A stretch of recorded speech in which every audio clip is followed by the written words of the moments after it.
ഈ ഭൂമിയിൽ താന് 33 വർഷം തൻ്റെ മഹിമയുള്ള ജീവിതമായിരുന്നു. ആ ജീവിച്ചപ്പോഴെല്ലാം പൂർണ്ണ മനുഷ്യനും പൂർണ്ണ ദൈവമാണ് തെളിയിച്ചാ പോയത്. അല്ലാതെ ചത്ത് കഴിഞ്ഞേച്ചല്ല ദൈവമായത്, ജീവിച്ചിരുന്നപ്പോഴേ ദൈവമാണ് തെളിയിച്ചു. ഇപ്പം എല്ലാം ദൈവം കളിക്കുന്നവരുണ്ട്, ആണും പെണ്ണും എല്ലാം ദൈവം കളിക്കുക. ചത്ത് കഴിയുമ്പോഴാണ് ചിലത്തെ ദൈവമാക്കുന്നത്. ചിലതിപ്പം ജീവിച്ചിരിക്കുമ്പോഴും ദൈവം കളിക്കുന്നുണ്ട്.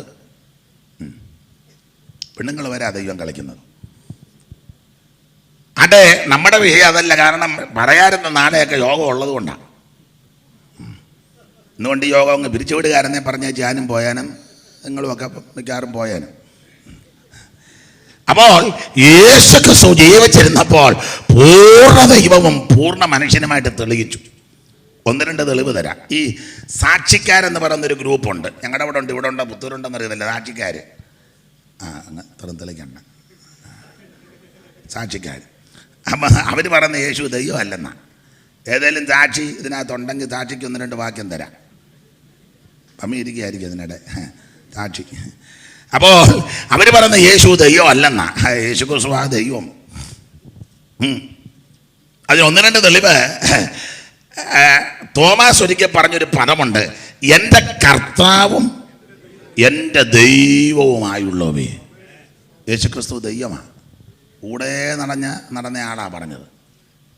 നമ്മുടെ കൂടെ നടക്കുന്നവർ നമ്മളെപ്പറ്റി പറയുന്ന ഒന്നും ചില പറയത്തില്ല. പക്ഷേ ഞാൻ പുള്ളിയുടെ കൂടെ 5-8-10 കൊല്ലം ഞാനൊന്നും പറയുന്നില്ല.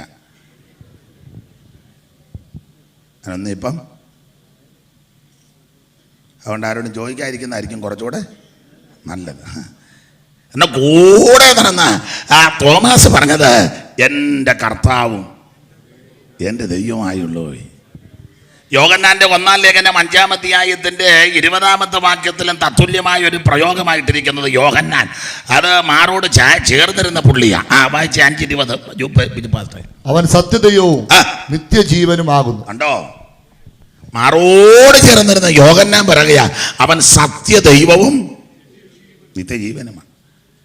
ഇതെല്ലാം കൂടെ നടന്നവരാ, അനുഭവിച്ചവരാ. കൂടെ നടന്നില്ലെങ്കിലും ഒടുവിൽ പറഞ്ഞിരിക്കുന്ന പ്രയോഗം അകാല പ്രജ പോലുള്ള എനിക്കും അവൻ പ്രത്യക്ഷപ്പെട്ടെന്ന പൗലോസ് കൊരിന്ത്യർ 15 പറഞ്ഞിരിക്കുന്നത്. അപ്പോൾ അകാല പ്രജ പോലുള്ള പൗലോസിന് പ്രത്യക്ഷപ്പെട്ടപ്പോൾ പൗലോസ് കൊടുത്തൊരു പ്രയോഗം ഇതിനൊക്കെ കുറച്ചുകൂടെ മെച്ചമാണ്. പൗലോസ് പറഞ്ഞിരിക്കുന്നത് മഹാദൈവം.